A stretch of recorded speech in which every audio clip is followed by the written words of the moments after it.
Oke, Assalamualaikum warahmatullahi wabarakatuh.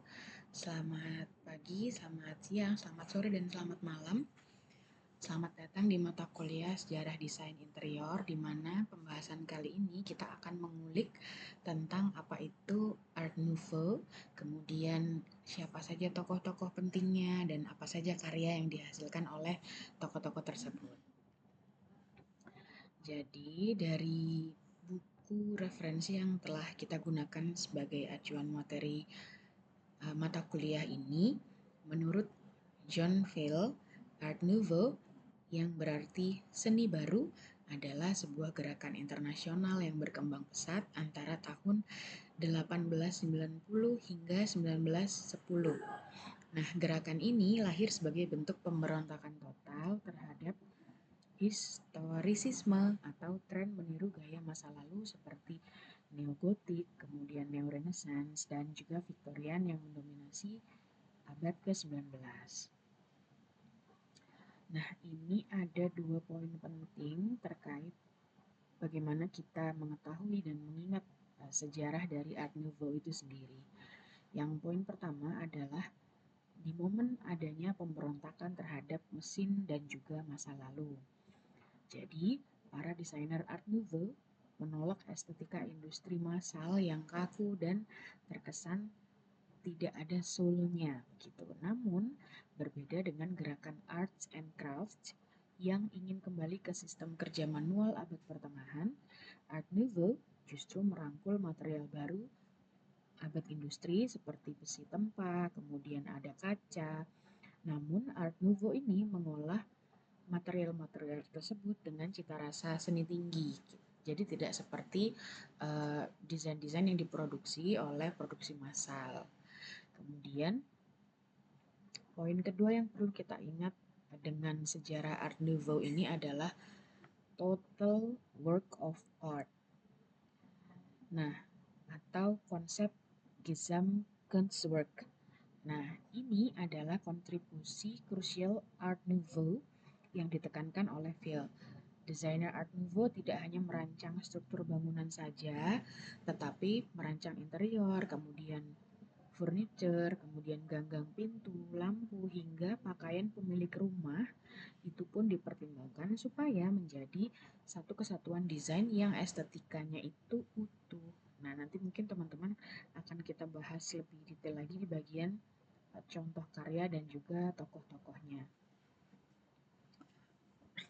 Kemudian berikutnya ada karakteristik estetika dan interior dari Art Nouveau. Jadi, John Phil mengidentifikasi beberapa elemen visual utama yang menjadi signature dari ruang-ruang Art Nouveau. Yang pertama ada garis cambuk atau weightless line, garis lengkung yang dinamis, asimetris, dan mengalir bergelombang. Kemudian garis ini meniru gerakan organik alam seperti sulur tanaman, ombak, atau kepulan asap. Kemudian karakteristik kedua itu ada abstraksi organik. Jadi bukan sekedar menggambar bunga-bungaan saja secara realistis bentuk bunga, tetapi mengambil esensi struktural dan pertumbuhan tanaman, stamina, kemudian kuncupnya, akarnya, untuk diterapkan pada elemen arsitektural. Kemudian karakteristik berikutnya ada integrasi material, jadi menggunakan tadi seperti yang kita bahas sebelumnya, material-material yang baru gitu ya dipakai. Itu ada penggunaan besi tempa atau wrought iron yang diekspos secara struktural sekaligus dekoratif, dikombinasikan dengan kaca patri yang berwarna. Kemudian kayunya dipahat melengkung, tidak lurus-lurus saja atau tidak tidak full function gitu ya, tapi lebih ke estetika yang meliuk-liuk gitu, dan juga ubin keramik berglasir. Lalu tidak kalah pentingnya juga karakteristik berikutnya dari Art Nouveau ini adalah pencahayaan atmosferik. Jadi cahaya alami disaring melalui kaca patri yang bergambar flora atau bunga-bungaan atau sulur-sulur atau kuncup dan lain-lainnya itu. Sementara lampu eklektik dirancang menyerupai kuntum bunga yang mekar sehingga menciptakan suasana interior yang teatrikal dan juga intim.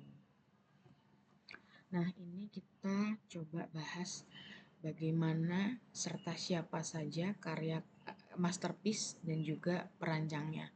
Yang pertama, tokoh kunci dan contoh karya masterpiece ini yang akan kita bahas adalah dari Victoria Horta, yaitu dikenal sebagai pelopor struktur organik.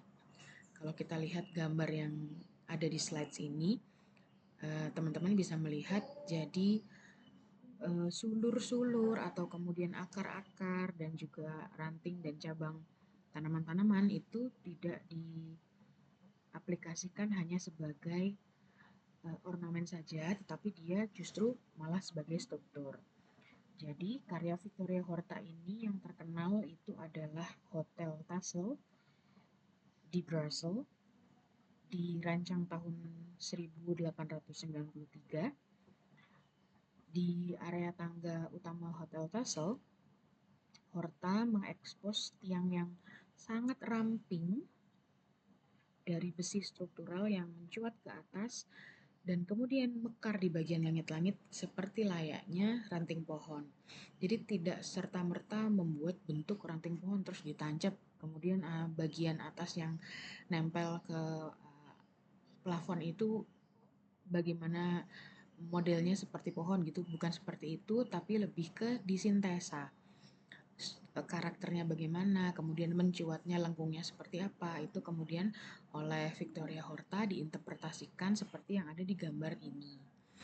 Kemudian garis lengkung pada tiang besi tersebut kemudian diteruskan secara konsisten ke dalam motif mozaik lantai, lukisan dinding, dan railing tangga curvilinear, dan ruangan ini menjadi contoh sempurna bagaimana struktur dan dekorasi melebur tanpa batas. Jadi kalau teman-teman lihat, ini strukturnya itu dari atas ke bawah, kemudian dia nyambung dengan railing, style gitu ya, selini, signature-nya sama gitu. Begitupun juga dengan railing yang di tangga ini yang menjadi point of interest-nya gitu. Jadi selain di bagian gagang, di bagian uh, bawahnya ini kalau teman-teman lihat juga mengadaptasi bentuk dari ranting-ranting maupun batang pohon gitu.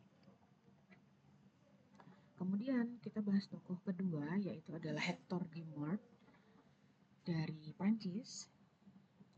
Beliau ini dikenal karyanya yang Art Nouveau Paris yang ekspresif. Jadi karya yang monumental atau terkenal dari Hector Guimard ini ada di pintu masuk Paris Metro, seperti gambarnya seperti yang ada di bagian kanan ini. Guimard menggunakan material besi cor modular bertema flora. Tiang-tiang lampu di stasiun bawah tanah dirancang menyerupai batang tanaman dengan kap lampu yang berbentuk kuncup bunga anggrek yang menyala. Karya ini membawa estetika elit interior Art Nouveau ke ruang publik masyarakat urban. Jadi kalau dari teman-teman silakan searching mungkin di Google boleh ya. Kalau dari luar dilihat itu tidak ada sama sekali bentuk lengkung-lengkung dari sulur-sulur tanamannya.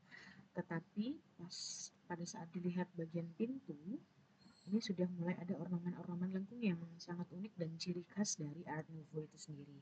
Kemudian setelah masuk ke dalam pintunya, di area dalam dinding kanan kiri, kemudian bagian plafon, itu penuh dengan ornamen sulur-sulur yang merupakan sintesa dari bentukan flora-flora yang ada.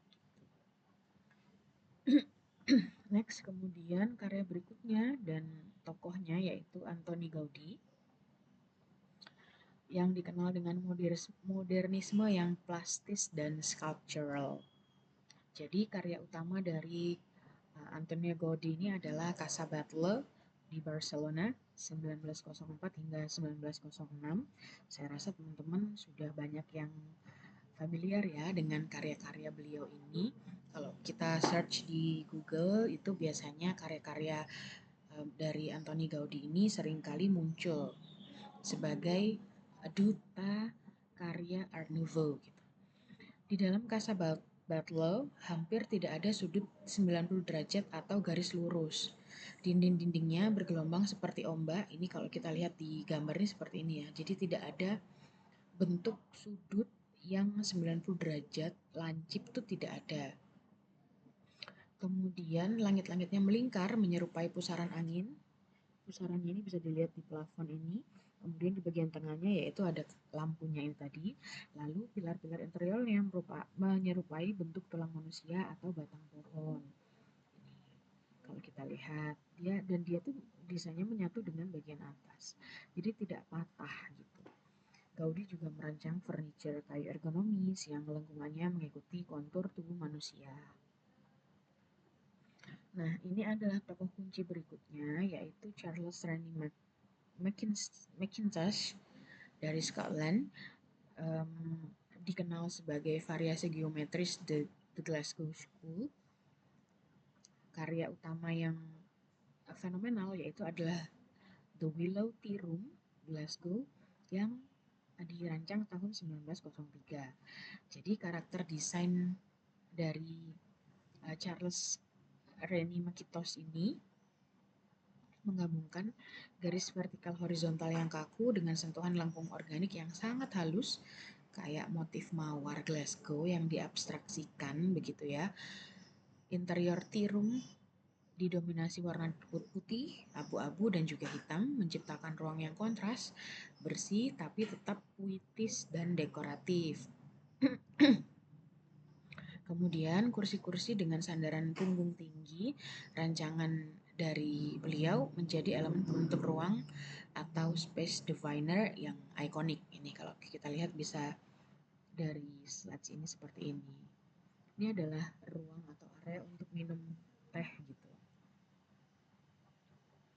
Jadi, kesimpulan dan relevansi dalam sejarah desain, dalam bab kesimpulan mengenai era ini, kita diajarkan untuk mengerti meskipun Art Nouveau hanya bertahan sekitar 2 dekade karena biaya produksinya sangat mahal.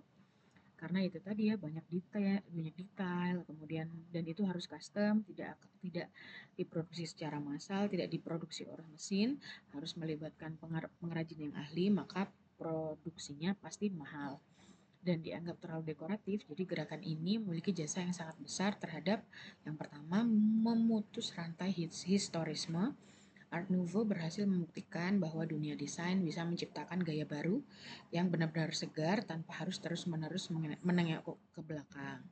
Kemudian dari Art Nouveau ini eksperimen kelenturan material besi, keterbukaan denah ruang atau open plan karya Horta tadi, dan kejujuran bentuk organis ini bahkan malah membuka jalan langsung bagi lahirnya gerakan fungsionalisme berikutnya, seperti Art Deco dan Bauhaus gitu. Oke, sekian materi dari Art Nouveau kali ini. Terima kasih, semoga bermanfaat. Wassalamualaikum warahmatullahi wabarakatuh.